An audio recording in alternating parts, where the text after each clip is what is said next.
제가 준비한 찬미는 202장 놀라운 소식일세, 특별히 찬양하겠습니다.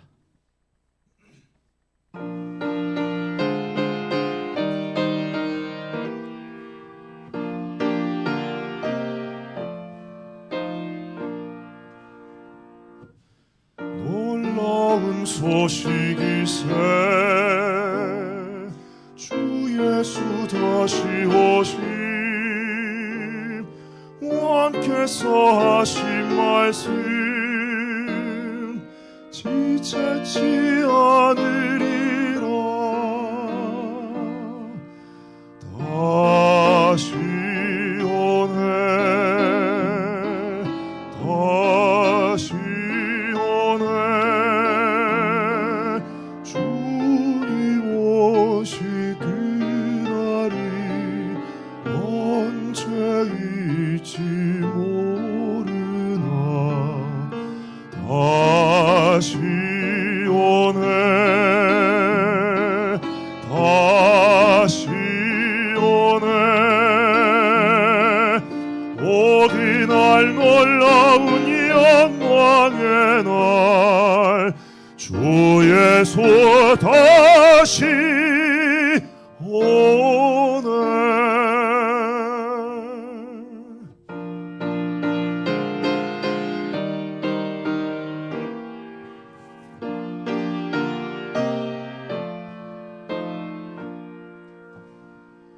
마침내 주 앞에서 슬픔은 사라지고 미안류간 받았으리. 주 예수 다시 오네, 다시 오네, 다시 오네, 주님 오실 그날이 언제일지 모르나. 다시 오네, 다시 오네,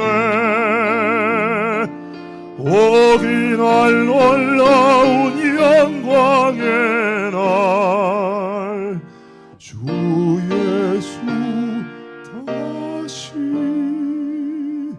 오네.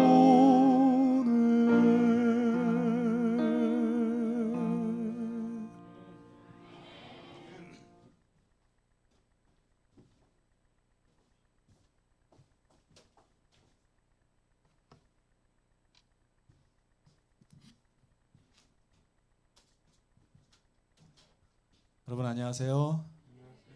네, 새해 복 많이 받으시기 바랍니다. 이 새해 첫날에 또 우리 이재호 형제가 또 재림에 관한 아름다운 찬양을 불러주셔서 감사합니다. 다시 오실 우리 주님 곧 오십니다. 주님 맞이하실 그런 마음으로 기쁘게 또 한 해를 살아가시게 되기를 간절히 바랍니다. 오늘 우리는 우리가 건너가자라고 하는 주제로 함께 말씀을 나누겠습니다. 마가복음 4장 35절에서 39절에 이런 일이 있었습니다. 그 날, 언젠지는 모르겠지만 그 날에 시작이 아니라 저물 때쯤에 예수님께서 제자들에게 제안을 하십니다. 우리가 저편으로 건너가자. 갈릴리 바다를 얘기하는 것입니다. 저희가 무리를 떠나서 예수를 배에 계신 그대로 모시고 갔다고 기록이 되어 있습니다. 다른 배들도 따라오고 있었습니다. 한 척이 아니네요. 보니까 여러 척이 예수님이 타고 계신 배를 필두로 해서 여러 척이 예수님을 따라서 바다를 건너고 있었습니다. 그때 큰 광풍이 일어났어요.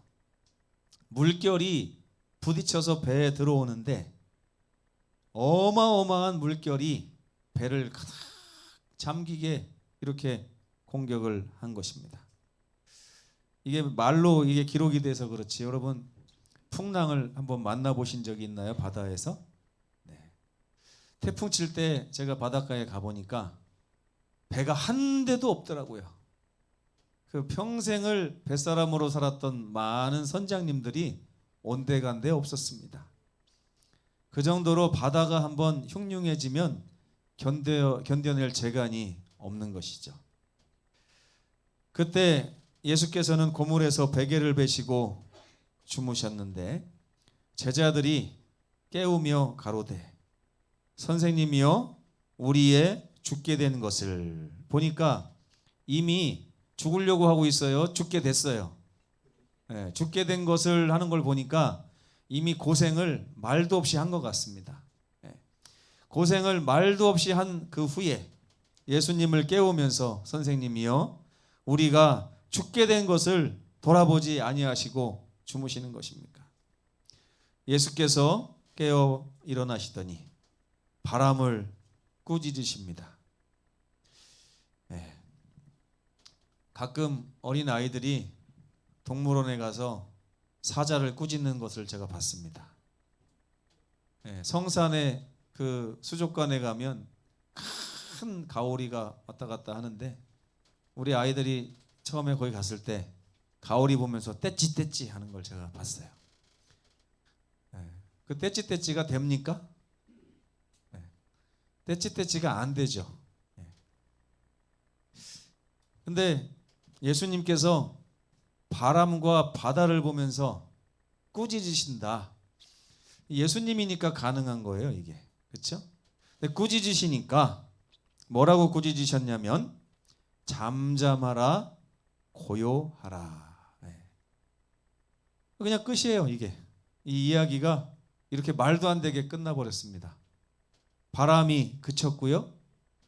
아주 바다가 잔잔해졌다고 하는 기록이 있습니다. 이것이 끝이에요. 간단하죠? 네. 2022년은 이민년인데 사람들은 인생을 향해서 항해라고 비유하기를 좋아합니다.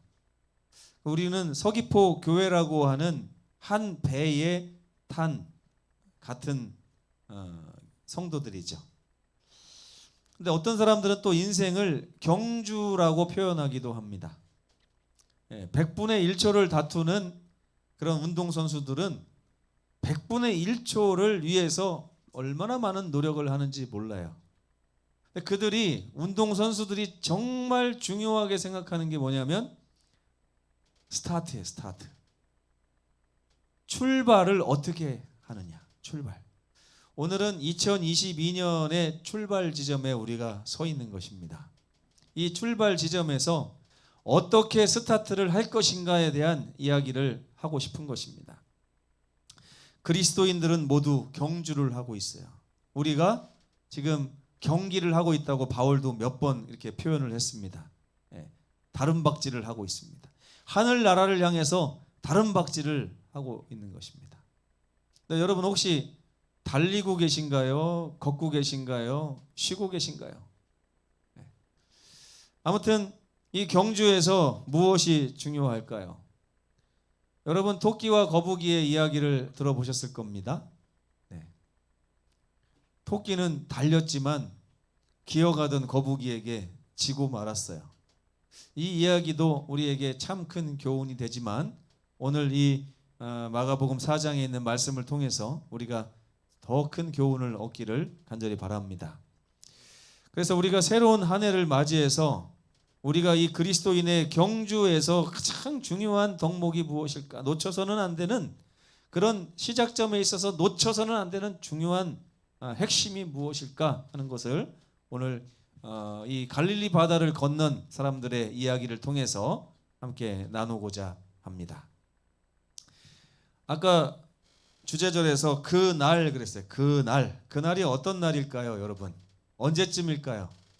저는 성경을 읽으면서 그날, 그때 이런 단어들이 나오면 그 이튿날, 뭐 사흘째 되는 날 이런 얘기가 나오면 반드시 의미가 있다고 생각해서 그 날이 어떤 날인지를 찾아봅니다. 찾아봐야만 그날 있었던 이야기들이 이해가 돼요. 이해가. 여기 보면 이 날이 언제냐? 예수님의 지상생애가 거의 1년쯤 됐을 때 무렵입니다. 12 제자들이 이제 모두 부르심을 받아서 12명의 제자와 예수님이 이제 하나의 팀을 이뤄서 이제 본격적으로 예수님의 지상생애가 시작되려고 하는 그때쯤이었습니다.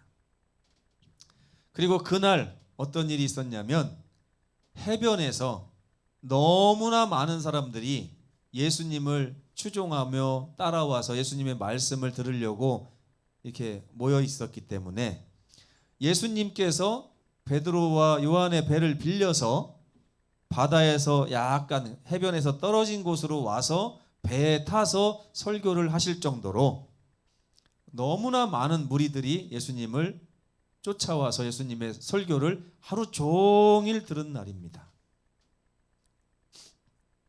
왜 그렇게 예수님이 유명해졌을까 살펴봤더니 이미 14번의 이적을 행하셨어요. 가나의 혼인잔치로부터 시작해가지고 제가 살펴보니까 14번의 이적이 있더라고요. 첫째, 물이 포도주로 변하고, 또 왕의 신하의 아들을 고치시고, 베데스다의 병자를 고치시고, 고기를 많이 잡도록 하시면서 제자를 부르시고, 회당에 귀신 들린 자들을 낫게 하시고, 베드로의 장모를 고치셔 주시고, 첫 문둥병자를 치료하시고, 지붕의 중풍병자도 낫게 해주셨습니다. 한편 손 마른 사람을 고치시고, 백부장의 종을 고치시고, 두 소경의 눈을 뜨게 하시고, 벙어리 귀신 들린 자를 낫게 하시고, 나인성 과부의 아들을 다시 살리셨으며 귀신 눈먼 벙어리를 낫게 하셨습니다. 어마어마하죠? 이런 소식들이 막 들려오니까 사람들이 정신을 차리지 못하는 것. 예수님께 갑시다 갑시다 해서 수없이 많은 사람들이 예수님께 몰려들었던 그날, 하루 종일 예수께서 설교하시고 제자들도 지치고 예수님도 지쳤을 때 예수께서 제자들에게 우리가 건너편으로 건너가자라고 그 저녁에 말씀하신 것입니다. 제자들이 얼마나 부풀어 올랐을지 생각을 해보세요. 이야, 제가 요즘에 유튜브를 보면서 부풀어 오르고 있습니다. 왜냐하면 갑자기 구독자들이 늘어나가지고요, 우리 유튜브 교인들이 이제 280명을 향해서 가고 있어요. 아멘 할 일이 아닙니다, 장로님. 제 부담이 얼마나 큰지, 이전에는 100명도 안 되는 분들에게 설교를 하면 됐는데 이제는 제가 하는 설교가 다 기록돼서 남고요. 그 다음에 가입자는 280명인데 지난주 화요일 날 그 방송을 본 사람이 330명을 넘었어요. 네. 아멘이 아니라니까요, 장로님. 네. 부담이 얼마나 심한지 몰라요. 그래서 그런지 설교를 마치고 나면 우리 애들하고 집사람이 당신 오늘 그런 말 왜 했어? 이래요. 거기서 왜 그런 말이 나와? 막 이렇게 하면서 따져요. 네. 어제 밤에는 또 염현순 집사님이 문자가 왔어요. 육지에서 보면서 목사님 잘 듣고 있는데 갑자기 재미없다는 말은 왜 하셨나요? 그러면서 그런 말을 또 막 하더라고요. 네. 아, 이게 부풀어 오를 만해요. 와, 우리 교인이 인터넷상으로 지금 400명을 향해서 달려가는 거구나. 그리고 매 설교할 때마다 300~400명이 지금 듣고 있으면서 나중에 하나님이 더 이거를 부흥하게 하시면 1000명, 2000명을 놓고서도 설교할 수 있겠구나. 아멘이 아닙니다. 이게 설교하는 준비하는 시간이 2배 이상을 지금 쓰고 있어요. 왜냐하면 실수하면 안 되잖아요. 어제도 제가 나답과 아비우 얘기했더니 김학심 집사님이 그거 아니래요. 네. 홈리와 비느하스라고. 그게 방송에 나갔으니 어떻게 합니까? 그래서 제가 어제 다시 그거 삭제했어요. 삭제하려니까 너무 힘들더라고요. 근데 여러분, 제자들이 그 장면을 본 거예요. 수없이 많은 사람들이 해변가에 막 모였는데 참 마이크도 없이 어떻게 설교하셨나 모르겠어요. 그 당시에는. 뭐 복식호흡을, 우리 이재호 우리 성도 보니까 똑같은 사람인데 목소리가 왜 이렇게 커요, 노래할 때는. 그래서 말을 시켜보면 말할 때는 안 크더라고요, 목소리가. 근데 노래할 때 되면 마이크를 안 대도 와 울리는 게, 예수님께서도 설교를 할 때 복식호흡을 하셔서 멀리까지 이렇게 설교를 하셨는가? 보통 뭐 10,000명, 20,000명 이렇게 모여놓고 설교를 하셨더라고요. 제자들이 부풀어 올랐어요. 야, 우리 뭔가 하겠다. 이제 되겠다. 근데 이렇게 사역을 시작할 때 예수님께서는 제자들에게 뭔가 가르쳐주고 싶으신 게 있었던 것 같습니다. 그래서 그날 날이 저물 때에 출발하자고 하셨어요. 여러분, 날이 저물 때에 그 깜깜한 바다를 건너는 것이 오늘날에도 쉽지 않은 일입니다. 근데 그 제자들 중에는 평생을 갈릴리 바다에서 어부로 살았던 사람들도 있었어요. 그 사람들이 볼 때 그 저녁에 출발해서 바다를 건너는 것이 과연 이해가 되고 괜찮은 선택이라고 생각했을까요? 아니면 말도 안 되고 좀 잘못된 선택이라고 생각했을까요? 제가 건축을 하면서 참 감사한 부분이, 우리 교회 장로님들이 건축을 일가견이 있는 분들이 좀 계셔가지고 도움을 많이 받았습니다. 근데 어떨 때 보면 우리 장로님들이 평생을 건축에 종사하면서 딱 그거는 이렇게 해야 됩니다, 안 됩니다 하는 게 있더라고요. 그리고 실제로 그렇게 해야 맞아요. 근데 만약에 예수님께서 오셔가지고 그거 이렇게 하면 안 되고 이렇게 해야 돼 라고 하면 우리 장로님들이 안 되는 건 알면서도 예수님 말씀이니까 순종하겠습니다 이렇게 할 가능성이 높을까요? 아니면 예수님에게 예수님 안 해보시고서 그렇게 말씀하시면 안 된다고 이렇게 할까요? 어떨 것 같습니까, 여러분? 예수님이 설교자지 어부는 아니잖아요. 그러니까 그 제자들이 예수님 이 시간에 바다를 건너는 거 이거 말이 안 됩니다, 내일 가시죠, 할 수 있어요. 그렇죠? 근데 그 자세한 내막은 기록되지 않았지만 어쨌든 예수님이 가자고 하니까 이 제자들이 어찌됐건 결과는 같이 떠났다는 거예요. 수없이 많은 배들도 따라갔어요. 야, 아무튼 놀라운 역사가 이렇게 해서 일어나게 됐는데, 여러분 신앙생활하면서 하나님이 가자고 하실 때마다 잘 따라다니시는 편이세요? 아니면 좀 반항하고 머물고 더디게 움직이시는 편이십니까? 근데 이스라엘 백성들이 광야에 있을 때 이 사람들은 더 답답했어요. 출애굽기 40장 36절 37절에 보면 이런 말씀이 있습니다. 구름이 성막 위에서 떠오를 때, 이제 낮에는 구름 기둥, 밤에는 불 기둥이 하나님의 성소 위에 있었거든요. 그 구름 기둥이 갑자기 둥실둥실 떠오르기 시작합니다.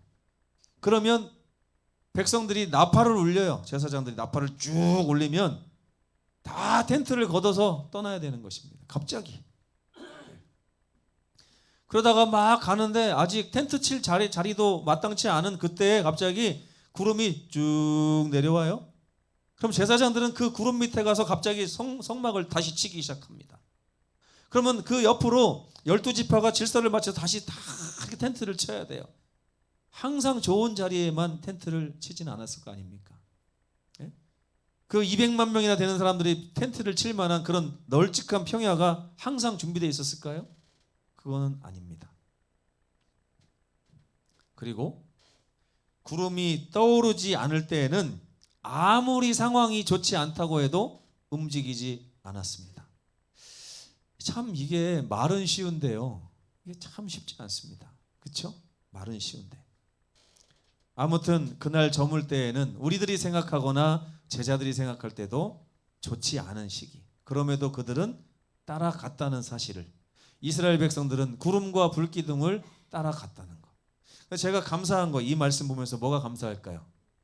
예? 여러분 감사하지 않으세요? 저는 만약에 구름이 아니라 불기둥이 떠올랐다고 생각해 보세요. 그럼 언제 떠나야 돼요? 밤에 떠나는 거예요, 밤에. 근데 성경을 보니까 구름 기둥이 움직였다고 하는 거 보니까 그래도 하나님이 낮에 갔다는 걸 알 수 있어요. 그죠? 그런데 지금 여기는 그날 날이 저물 밤에 떠나자고 예수께서 말씀을 하고 계신 것입니다. 불만이 많아도 따라가야지 어떡합니까? 지도자가 간다는데. 그리고 그날은 믿음을 발휘하기가 아주 좋았어요. 예수님의 인기가 너무 치솟았고요.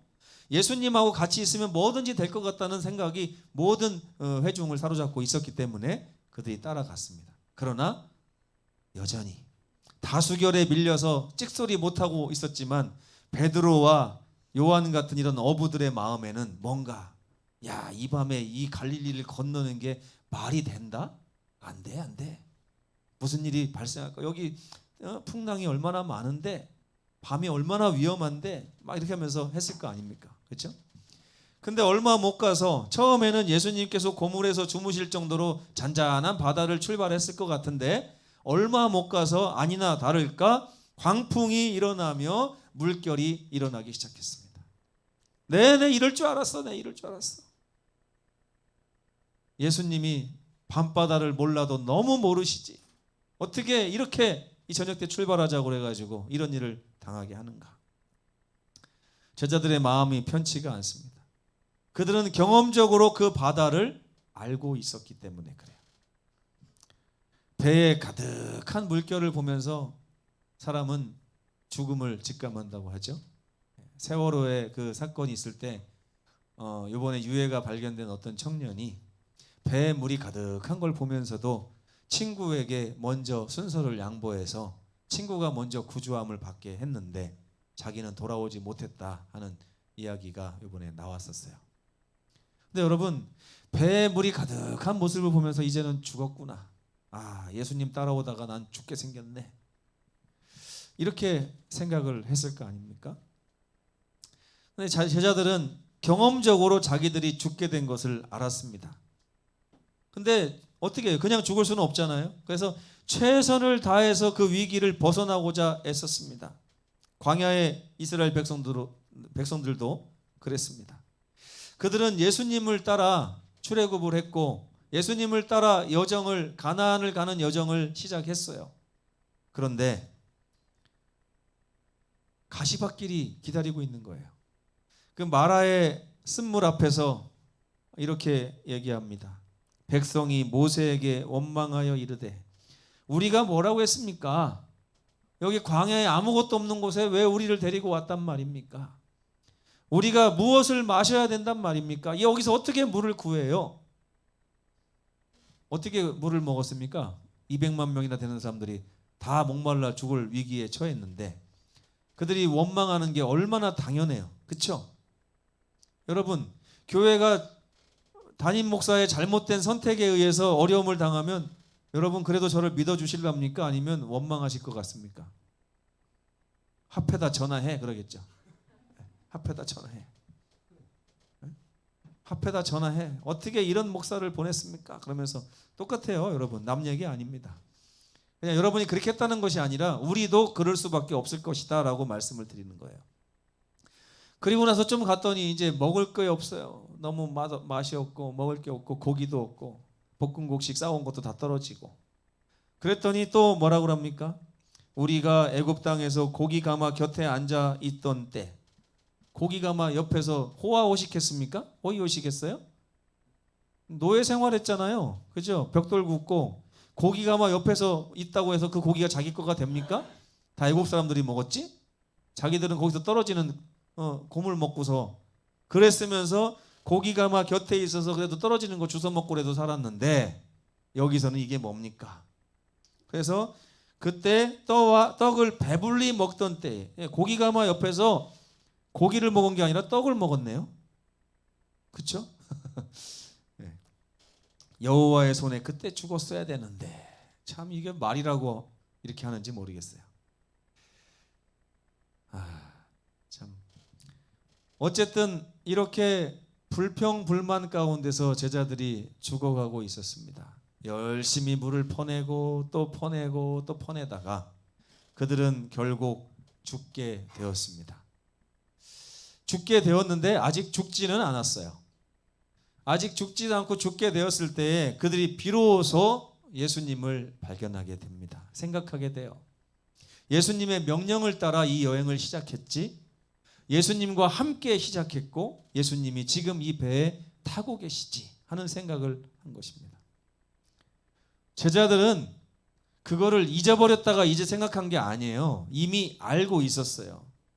예수님의 수많은 이적을 보면서도, 예수님의 수많은 설교를 들으면서 예수님을 추종한다고 했지만, 그들이 사나운 광풍 앞에서 그 광풍과 예수님을 놓고 비교했을 때 아무리 예수님일지라도 이 광풍 앞에서는 어쩌실 수 없을 것이다라고 생각을 하고 예수님을 깨우는 걸 먼저 한 게 아니라 자기들의 힘으로 벗어나려고 하는 일을 먼저 했다는 거예요.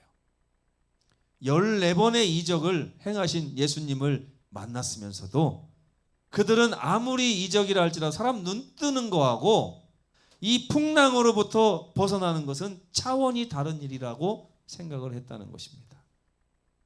중풍병자가 낫는 일하고 이 풍랑을 벗어나는 일은 차원이 다른 일이다. 그들의 불신이 예수님을 계속 주무시게 했던 것입니다. 절체절명의 순간 해볼 걸 다 해보고 나서야 그들은 비로소 예수님께 가서 원망하는 말투로, 예수님, 우리가 이렇게 죽게 되었는데 왜 돌아보지 않으십니까? 이게 무슨 말일까요?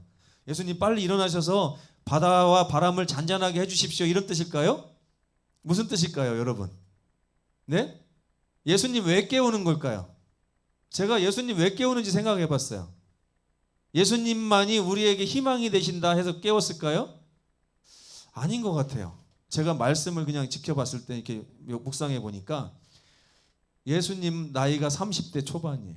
자기들은, 베드로는 40도 넘어서 이 노인네가 이렇게 열심히 물 푸고 있는데 지도자라고 하는 사람이 지금 일어나지도 않고 주무시고 있단 말이에요. 손 하나가 아쉬울 이 판에 지금 주무시면서 뭐 하고 있는 겁니까? 이런 거 아닐까요? 그래요?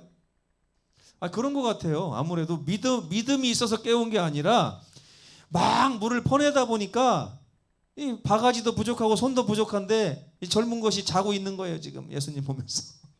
네. 이제까지는 선생님 대접을 해주면서 주무시게 놔둔 건데 손이 부족하니까, 네. 목사님도 거들어야지 뭐합니까 거기서, 이런 말투 같아요, 제가 볼 때는. 믿음으로 깨운 것 같습니까? 아니면 원망하면서 깨운 것 같습니까? 원망하면서 깨운 것 같죠. 저도 그래요. 제 느낌이. 저는 그동안 평생 이 말씀 읽으면서 제자들이 이제 정신 차리고 예수님 깨우는 건 이렇게 생각했거든요. 그게 아니라 말투를 보니까 원망하는 말투예요. 우리가 죽게 된 것을 돌보지 아니하시고 지금 주무셔야 되겠습니까? 거들어서 양동이를 들고 이게 물을 퍼내도 살까 말까인데 예수님 뭐 하는 겁니까? 그거 같아요. 예. 근데 예수께서는 일어나셔서 바람을 꾸짖으십니다. 기가 차요. 양동이를 들고 언제 이렇게 물이 많이 들어왔대? 막 풀라고 하시는 게 아니라 갑자기 일어나시더니 바람을 보면서 꾸짖으시려고 하는 그 모습을 보면 제자들이 어떤 생각했을까요? 예수님이 제정신이 아니시네. 예? 네, 잠이 덜 깨셨네. 근데요, 이제부터 아주 놀라운 일이 벌어집니다. 예수님께서 바다와 바람을 보시면서 잠잠하라, 고요하라, 잠잠하라, 고요하라 이렇게 하셨을까요? 못 들을까봐 바다와 바람이? 그러지 않으셨을 것 같아요. 아주 편안한 모습으로 하나님의 위대한 영광을 드러내며 바다에게, 바다야 잠잠하라, 바다야 고요하라. 아마 제자들이 나중에 물어봤을 것 같아요. 예수님 그때 뭐라고 하셨어요? 제가 하도 작게 말해서 못 들었습니다. 이렇게 얘기했을 것도 같아요. 근데 그렇게 말씀하시니 갑자기 그 답이 없을 것 같았던 바람이 그치고 그 성난 바다가 잠잠해졌더라 하면서 딱 얘기가 끝난 것입니다. 그 난리를 쳤는데 그 목숨이 오락가락하는 위기가 예수님의 그 말 한마디에 순식간에 싱거워져 버렸습니다. 생사의 고비를 넘나들던 그들의 위기가 갑자기 사라지면서 순간 허탈해졌어요. 바다가 잔잔해지고 바람이 없어지고 이제 배가 요동치지 않고 가만히 있으니까 갑자기 그들이 자기들의 모습을 볼 거 아닙니까? 어휴, 베드로 그냥 옷도 다 찢어지고 흠뻑 젖었네. 응? 요한 바가지로 물 퍼내다 보는데 손톱이 까져갖고 피나는 것도 모르고 피를 철철 흘리고 있네. 야, 안드레는 중심도 못 잡아서 이리 끌려다니고 저리 끌려다니고 백가죽에 그냥 상처가 나서 피가 절철하네. 엉망진창이 된 자신들의 모습을 본 거예요. 그러면서 우리가 뭐 때문에 이렇게 했는데 아무 소용이 없었는데 예수님은 이제 일어나셔서 잠잠하라 고요하라 말씀하시고 나서 다시 자리에 앉으셔서 잔잔해진 바다를 쳐다보시는 예수님의 모습을 볼 때 자기들의 외형적 모습과 예수님의 모습은 얼마나 대조가 됐을까요? 그 옆에 있는 배들도 다 똑같은 경험을 했을 거 아닙니까? 그 모든 배들이 잠잠해졌을 때 누군가가 횃불을 켜고 다들 괜찮은가 하고 쳐다봤을 거 아니에요? 다들 무사한가? 몇 명이 죽었는가? 혹시 죽은 사람 없는가? 이렇게 했을 거 아니에요. 그때 예수님의 모습이 비춰졌을 때 사람들이 이런 말을 하는 것입니다. 그가 누구이기에 바다와 바람도 순종하는가? 여러분, 이 새해를 시작하시면서 이것보다 더 중요한 교훈이 없습니다. 예수님께서는 이 제자들 12명을 다 모으셔서 이제 출발하시려고 하는 그 중요한 순간에 백성들에게, 제자들에게 뭐라고 말씀하시는 거예요? 아무리 불가능하게 보이는 일이라 할지라도 나와 함께 내가 이끄는 대로 가기만 하면 하나님께서 우리의 길을 열어주실 것이고 우리가 안전히 도착하게 될 것이니 나만 믿으라. 이 말씀을 하고 계신 것입니다. 여러분, 우리가 인생을 살아갑니다. 어떤 분은 두 가지 인생을 사세요. 교회에 와서 예배 드릴 때는 전혀 다른 사람인 것 같다가 다시 일상으로 돌아가면 전혀 다른 사람의 인생을 사는 거예요. 바쁘게 아침부터 저녁까지 눈코 뜰 새 없이. 저녁 때 와가지고 피곤해서 잘 때 보면 꿀잠을 주무시잖아요. 근데 그 잘 때 또 교회 오시면 하루 종일 못 잔 잠을 교회 와서 주무시고, 일주일 내내 주무시지 못하고 피곤하게 치열하게 살던 분들이 안식일 예배 시간에 편안하게 주무신다. 어떤 목사님이 그러더라고요. 교회에 와서라도 주무시라고. 집에서 자는 것보다 훨씬 낫대요. 효과가 만점이랍니다. 근데 여러분, 베드로와 그 제자들이 잔잔해진 바다 가운데서 이제까지 죽기 살기로 이렇게 하다가 잔잔해진 바다에서 편안하게 있는데 예수님과 나와의 이런 차이점을 보는 거예요. 야, 인간의 능력은 이거밖에 안 되는데 이분은 누구시길래 이렇게 길을 여신단 말인가? 거기에서부터 제자들이 배울 교훈이 무엇입니까? 우리의 생각보다, 우리의 경험보다 우리 주님이 위대하시고 우리 주님이 더 많이 아시고 더 지혜로우시고 더 권능이 있으시다는 것을 깨닫게 된 것입니다. 여러분 한번 상상해 보세요. 가끔 여러분의 삶이 엉망이 돼서 마구마구 요동치고 아우성치고 막 최선을 다해서 인생을 막 하다가 안식일에 와가지고 피곤한 몸을 가지고 와서 아이고 피곤해, 나는 오늘도 너무 졸리네, 오늘도 너무 힘이 없네, 이렇게 하고 계실 때 하나님께서 그 모든 것을 해결해 주셨더라면 얼마나 편안한 모습으로 이 자리에서 안식하며 이 안식일의 축복을 만끽하고 있을 것인가를 비교해 보시면 좋겠어요. 여러분, 이 교회에 오신다고 다 똑같은 분 아니에요. 어떤 분은 심하게 지쳐서 오고 어떤 분은 아주 평안한 모습으로 오십니다. 여러분, 어떤 삶을 살기를 원하세요? 예수님이 그 바다와 바람을 잠잠케 하신 후에 그 장면이 펼쳐졌을 때 거기에는 예수님과 나머지 모든 사람들이 극명하게 대비를 이루었습니다. 하나님 안에서 주의 능력의 그늘 아래서 편안하게 쉬시던 예수님은 아주 고결한 모습으로 계셨고 나머지 모든 분들은 생사의 사투 가운데서 엉망진창이 돼서 그 자리에 있었다는 것입니다. 여러분, 우리들의 안식일은 어떻습니까? 이 새해를 시작하면서 53번에 올해는 53번이더라고요. 마지막 날도 안식일이니까 이 53회의 안식일을 예수님이 그 바다와 바람을 잔잔케 하시고 그 자리에 앉으셨던 것과 같은 그런 참 평안을 누리시는 우리 성도들 되시기를 간절히 바랍니다. 그분은 우리의 위대하신 선장이십니다. 그분에게는 아무것도 아닌 일들이 우리에게만 심각한 것입니다.